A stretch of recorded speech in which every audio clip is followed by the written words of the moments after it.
Hoje eu estou conversando com a jornalista Luciana Barreto e estamos falando sobre a pouca representatividade da comunidade negra na televisão brasileira. Para a gente continuar esse assunto, vamos ver aqui mais um momento.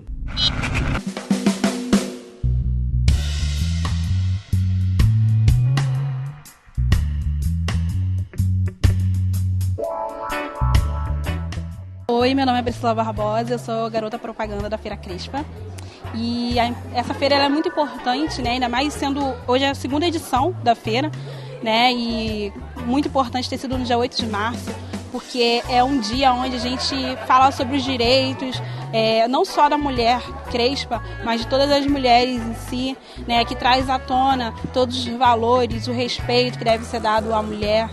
E está sendo muito bacana, muito legal, principalmente por ser aqui nesse espaço, na Arena Jovelina Pérola Negra, aqui na Pavuna, que é um lugar onde não tem tido tanta cultura. Então trazer esse evento para cá, ele é importante não só para a gente que está aqui participando, mas para a comunidade. A gente espera que um dia, muito em breve, a comunidade ela esteja mais envolvida, mais presente aqui.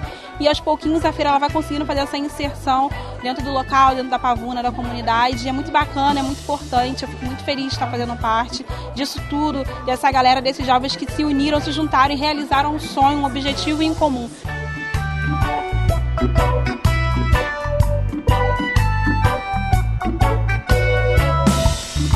Olá, meu nome é Kim Glimberg, eu sou das Ladies Gangs, apresentadora fixa da Feira Crespa, junto com a Priscila Barbosa.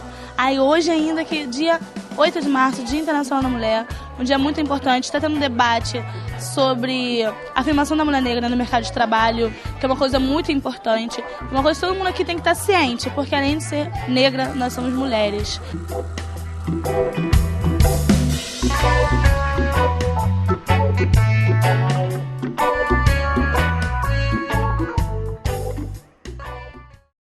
Nós estamos vivendo um protagonismo do feminismo negro. Eu acho que outro dia eu entrevistei, eu não sou uma especialista, mas entrevistei uma especialista e ela disse que isso não é algo novo, é cíclico, né? A gente já viveu isso algumas vezes no Brasil e a gente vem vivendo novamente isso, eu acho que com uma nova roupagem, isso sim, com certeza com uma nova roupagem. As jovens, elas estão realmente soltas e decididas a brigar por algo que muitas outras mulheres já brigaram.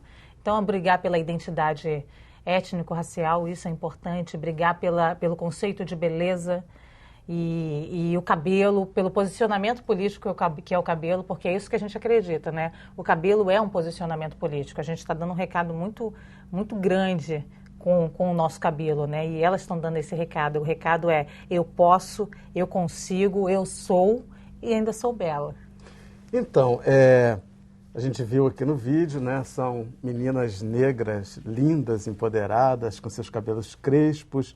Você é uma mulher linda, de cabelo crespo, que está na televisão, das poucas mulheres que estão ocupando esse espaço, sendo essa referência, né?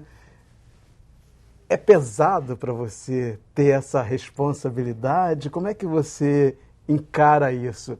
De serem essas mulheres negras de cabelo afro na televisão, tão poucas, e você ser uma delas? Glamour eu posso dizer que não tem. Tem dia que é pesado, sim. Tem dia que é bem cansativo mesmo. Na história, na minha história pessoal e na minha construção histórica na televisão, algumas vezes já foi muito pesado, né? Já teve o dia de eu ter que brigar ou de ter que colocar contratualmente que não vou mexer no cabelo. Entendeu? Porque teve momentos que isso era uma exigência que você... Não uma exigência, mas não vem como uma exigência por causa da personalidade, mas vem como uma sugestão muitas vezes, entendeu? Talvez... Eu falo, o cabelo não vou mexer. Pelo entendimento do posicionamento político que é isso. Pelo entendimento do quanto isso é importante para todas as telespectadoras que me escrevem todo dia. E elas não me escrevem para falar de beleza só, também. Mas elas me escrevem para denúncias, por exemplo, muitas denúncias. Ou outro dia uma telespectadora, estudante de jornalismo, me escreveu para dizer que o professor dela falou que jamais, professor de jornalismo, de televisão, que jamais uma Black Power poderia apresentar um telejornal, por exemplo. E aí ela me escreveu para falar, como assim você é minha referência de falar isso? E isso sim é a construção racista que a gente está falando, que eu estava tentando explicar. Ela está em todos os lugares da sociedade. É a construção que restringe o espaço para que o negro não chegue em determinado espaço, né? Restringe de uma maneira legal, a gente vai dizer, legal pelas leis, né? Pela legislação, digamos assim, porque restringe por quê? Porque cria regras e isso faz com que outros não sonhem com aquilo ou não tenham a possibilidade de ocupar esse espaço. São regras que excluem, né? Regras que excluem. Eu tenho uma amiga jornalista que ela ouviu de uma editora da televisão, repórter tem que ter cabelo liso. Sim. Isso Ou é seja, muito comum. Se ela é negra e tem cabelo crespo, então não serve para ser repórter. Não serve para ser repórter. Ou então ela vai ter que violar a identidade étnico-racial dela. Querendo ou não, eu não sou a defensora do cabelo crespo. Eu sou a defensora de que as pessoas têm que ser o que elas querem ser. Elas precisam se sentir bem. Elas precisam ser aceitas como elas são. Então, não defendo, em nenhum momento estou fazendo aqui uma crítica a quem alisa cabelo. Jamais estou fazendo Exatamente. essa crítica. Eu estou querendo dizer o seguinte, a mulher tem o direito de escolher o posicionamento dela. Se você nasce com cabelo crespo, você está restrito a determinada profissão, então o Brasil é racista. Aí a gente já sabe que é, né? Exatamente. Tem mais um vídeo aqui. 130 anos de uma casa religiosa que atravessou durante centenas e centenas de preconceitos, de resistência, sempre com muita fé. Uma casa histórica, uma casa que teve a sua pedra fundamental lançada na Pedra do Sal no ano de 1885. E ao longo desses 130 anos, a gente está aqui contando essa história, contando a trajetória dessa casa pelo Rio de Janeiro, contando como foi o lançamento da pedra fundamental e onde hoje ela está instalada e sob os comandos de quem. Bom, quando me pediram apoio, me contaram a história do livro, eu fiquei assim muito impressionada, fui ler um pouco da história do livro e eu fiquei assim encantada e frustrada ao mesmo tempo. Frustrada, chateada comigo mesma, porque apesar da gente estar o tempo inteiro na mídia, pelo menos na TV pública, lutando com problemas de direitos humanos e lutando contra a intolerância religiosa, trabalhando esse tema incansavelmente, parece que a gente não faz nada. E eu fiquei assim tão frustrada, tão chateada comigo mesma, porque a gente não conhece a nossa história. Porque a gente não dá valor à nossa ancestralidade. A gente fala em ancestralidade, mas o que a gente faz é tão mínimo diante de tudo. E quando eu fui ler o livro e vi a riqueza do livro, quando eu percebi o protagonismo das mulheres negras naquele livro, nessa nossa história, eu fiquei tão encantada, me pediram para fazer uma pequena participação. Eu me lembro que eu falei muito da questão do protagonismo das mulheres negras e da questão da intolerância religiosa, que são temas que a gente está sempre tratando no jornalismo, temas que a gente está sempre denunciando. Mas o que eu queria ter dito mesmo assim, eu fiquei triste comigo mesma. Fiquei triste comigo mesma porque como eu não conhecia essa história, como eu não tinha me aproximado dessa história. Fiquei tão frustrada comigo mesma, mas também fiquei agradecida com a oportunidade agora de participar desse projeto, de participar desse livro, de estar aqui hoje no lançamento e de tentar fazer um meia-culpa e virar essa página.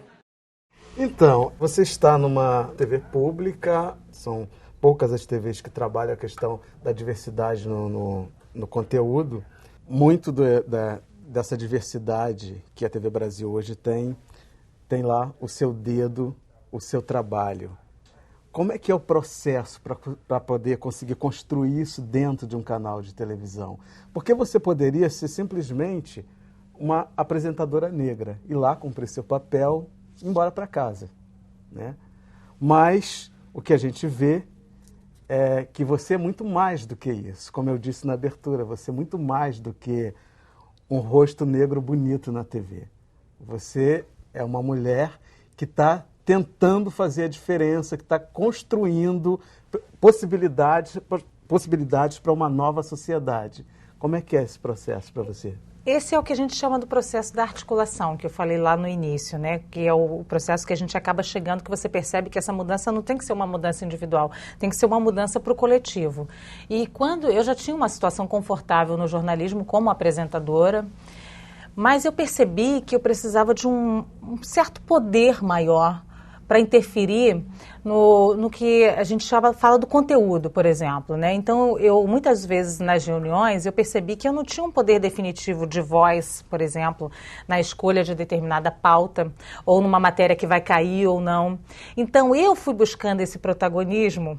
Sim, eu fui buscando ter forças para ter uma voz respeitada, e hoje eu não sou só apresentadora, sou editora executiva também do meu jornal, e eu queria ter essa voz respeitada, que fosse uma voz que pudesse dizer, vamos fazer isso, e as pessoas pudessem ouvir e realmente fazer. E o apresentador normalmente não tem. Poder de decisão, né? Poder de decisão. E não essa matéria cai, essa não cai. Né? Esse é um poder do editor-chefe. Eu tenho um editor-chefe excelente. E eu fico no ouvido dele, assim, há alguns anos, explicando toda a questão racial no Brasil, e eu acho que ele foi ficando negro, porque ele foi abraçando isso, e toda a minha equipe foi abraçando isso. Eles conseguem perceber a importância desse buraco que as grandes emissoras, que a mídia comercial, que a mídia aberta, deixa na vida das pessoas. Né, dessa lacuna que fica. Então, eu queria preencher essa lacuna. Talvez seja uma questão até de terapia, algo que não foi preenchido em mim na infância. Vamos entrar nesse discurso? Não sei. Mas eu percebo que o Brasil merece isso. O Brasil merece saber do seu povo. Não pode a pauta do quilombola sempre cair, não pode. Não pode a pauta da periferia ser sempre menos importante que alguma autoridade que vai falar naquele momento. Não pode. Não pode a pauta da periferia ou a pauta do jovem negro cair por causa de uma modelo que está surgindo no sul do país. A gente tem que dar a César o que é de César. A gente precisa dar o grau de importância a isso. E hoje a gente tem pautas muito graves para toda a sociedade brasileira. Não é para a comunidade negra que a gente está falando. Quando eu falo da morte do jovem negro, eu não falo para a comunidade negra. Eu falo para o Brasil.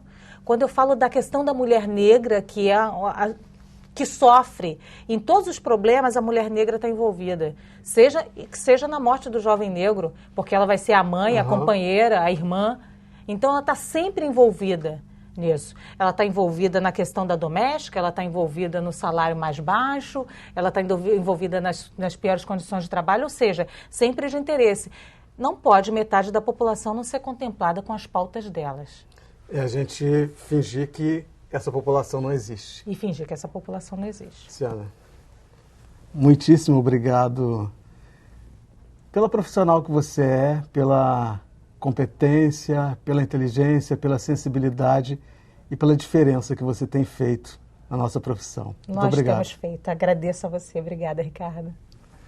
Eu conversei com a jornalista Luciana Barreto, e se você quiser rever essa entrevista ou qualquer outra edição do programa, é só acessar www.alerj.rj.gov.br ou cultine.com.br. Obrigado pela companhia e até o próximo encontro. Eu te espero.